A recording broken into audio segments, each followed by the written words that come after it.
Hey, this is Kane 1906, bring your Medical Monday. This Medical Monday, we're going to be talking about the AED. Last week we talked about CPR, the week before we talked about heart attacks. So this week we want to wrap it all up. We're going to talk about AEDs, exactly what is an AED, when you use the AED, where can you find the AEDs, things of that nature, and exactly what does the AED stand for. So that's what we're going to be talking about.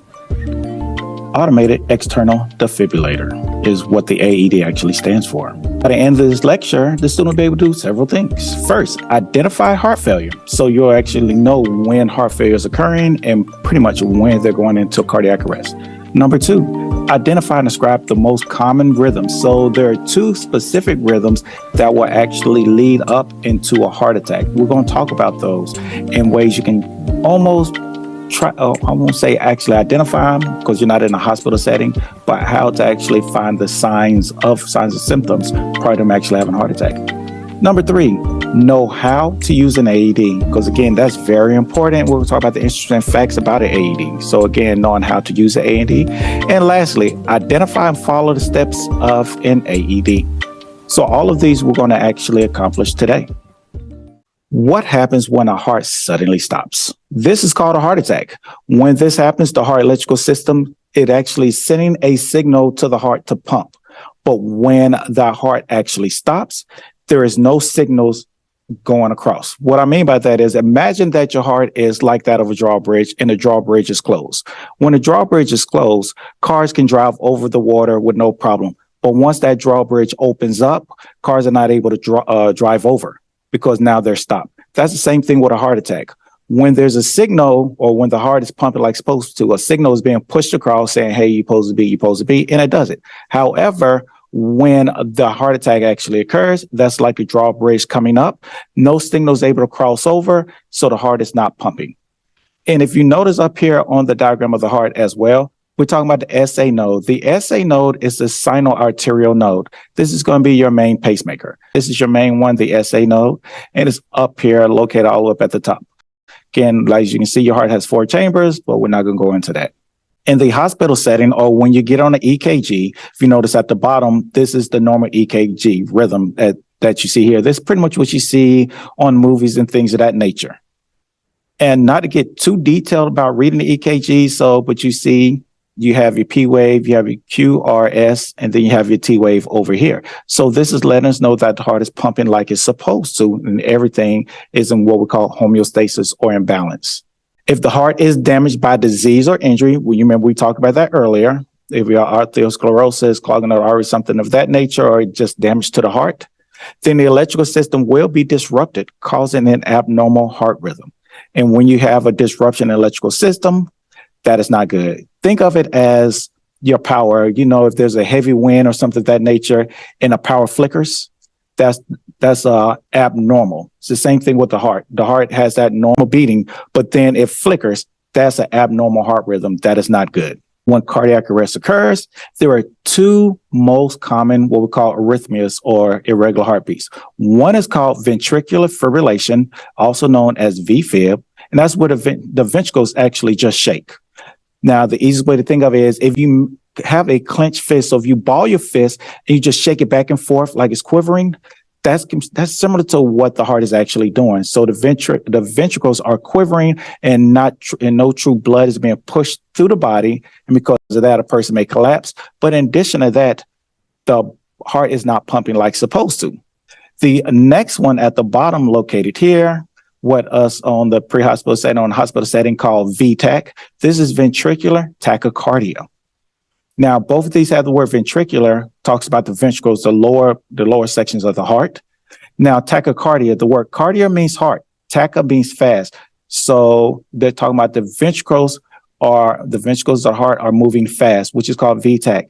If you reflect back to one of my previous lectures, we were talking about how my mother had a massive heart attack and she was throwing widowmakers. This is what we consider widowmakers, because if you take a look, these look like a tombstone. And if this is not corrected quickly, it will lead to a person dying. So that's what we're referring to. Now, when it comes to the symptoms of both a VFib and VTAC, you're talking about a person may collapse, so they may pass out. More likely, they will pass out. They become unconscious and they stop breathing. When this occurs, we already know what are those 3 letters we need to do. CPR. That's great. You need to initiate CPR. VFib and VTAC can be corrected with the use of the AED. So it's a external electrical signal that pushes or jump starts the heart. So textbook definition: portable electronic device that analyze the heart's rhythm and automatically delivers an electrical shock if an abnormal rhythm is detected. Defibrillation is known as the electrical shock that is delivered to help restart the heart. So basically, you place this AED on a person if they're passed out and they're not breathing. This actual system itself will look for abnormal heart rhythms, and VFib or ventricular fibrillation and VTAC, ventricular tachycardia. They will actually look for those two specifically to help restart the heart.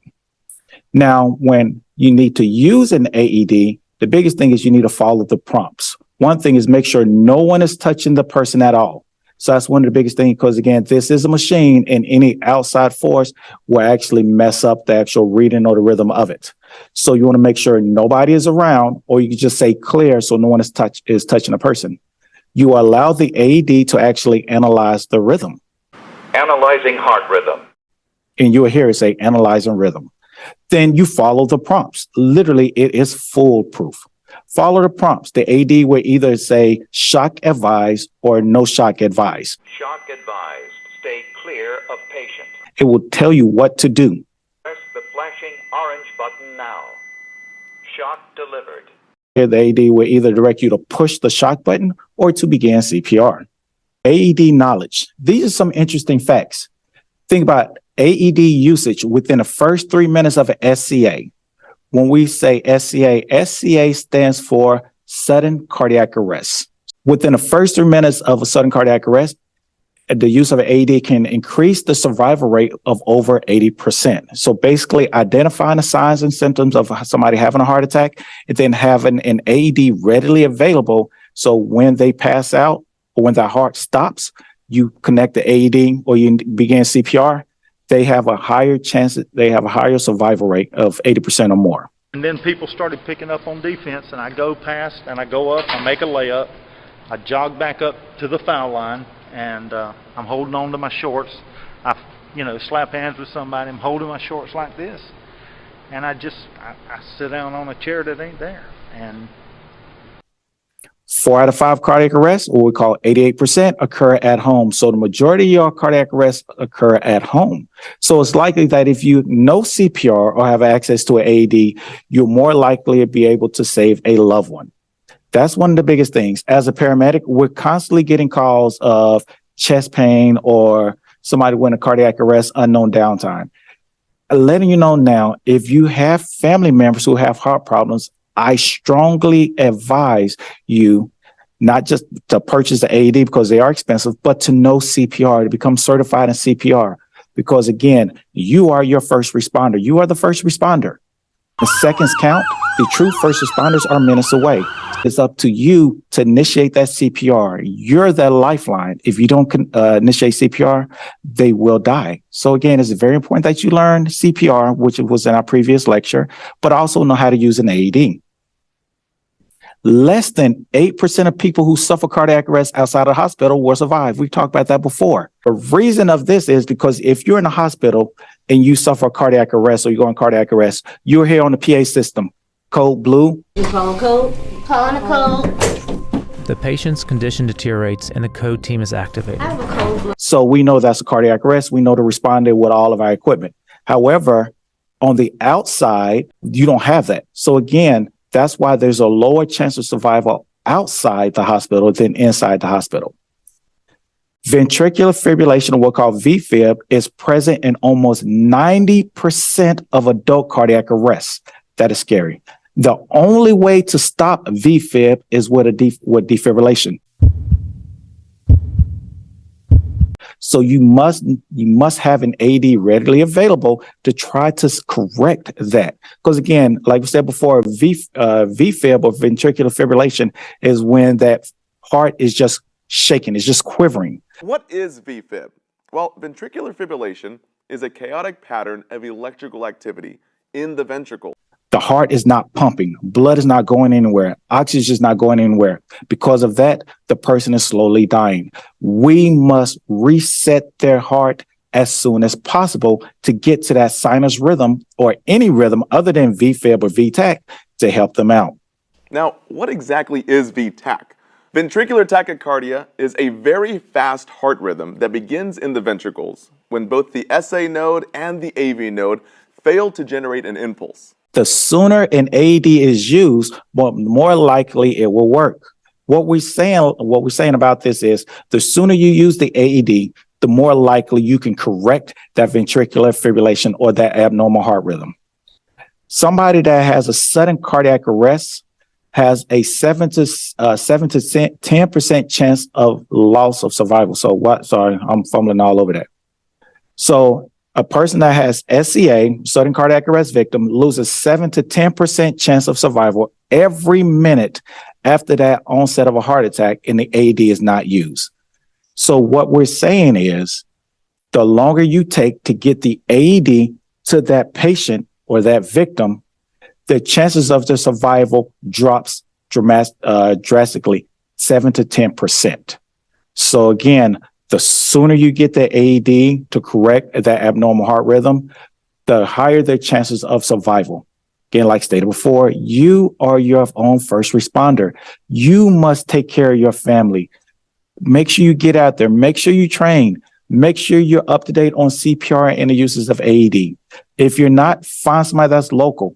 Me, for instance, King 1906, I'm with the Tribe of Kings. I'm a certified instructor. I can train you in first aid and CPR. I can train you in the AED usage. You become certified. So it's important that you seek out that training. It is detrimental because, again, you are your first responder, so you must do that. Steps for using an AED. If you take a look at the board, you have several steps. One of them is the AED arrival, and you have remove clothing, you have plug up, analyze the rhythm, deliver shock, and no shock advised. So these are the steps for the use of an AED. As soon as an AED is available, turn it on and follow the voice prompts. Those voice prompts are going to walk you through the steps of using an AED. Plug-in pad connector next to flashing light. Notice in certain AED kits, they may have a razor because there are some guys that are hairy like crazy. And in order to get a proper connection or for those pads to get a good sync, or good analyzation of the rhythm, you must shave that chest hair. So guys, if you got a hairy chest, shave it, please. I'm just saying, shave it. In the event they have a lot of hair on them, razor is provided that you're able to scrape it down. It does not have to be close shaved. Removal of clothing. When it comes to that, when somebody is down, unconscious, having a heart attack, all modesty is out the window. I'm just letting you know, all modesty is out the window. Remove the clothing. For guys, open up the shirt. For women, open up the shirt, remove the bra. You have to expose the breast. It is what it is. You want to try to give them as much privacy as possible, but we need that bare skin for better connection. So you remove all clothing covering the chest. If necessary, wipe the chest dry. You place one pad on the upper right side of the chest, and you place the other pad on the lower left side of the chest, a few inches below the left armpit. Push on them nice and tight, and the AED will tell you what to do from here on out. Charging. Stay clear of patient. Deliver shock now. Press the orange button now. Everybody clear? Shock delivered. The steps for using an AED. AED arrives, the sooner the better. The sooner it arrives, the greater the chances of that patient or that person living living from that heart attack. You are your first responder. Take care of your family. Please take care of your family. Learn CPR, learn the uses of AED. Get out there and train. You are your own first responder. It is important that you actually understand the steps of AED as well as steps in the process of CPR. Because again, you are your first responder. It is up to you to take care of your family.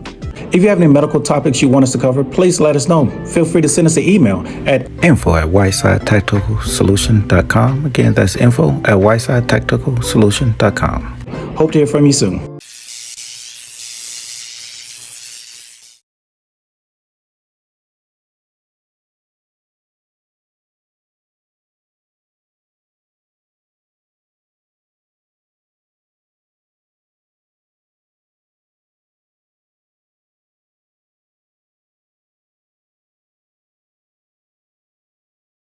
info@whitesidetechnicalsolutions.com. Again, that's info@whitesidetechnicalsolutions.com.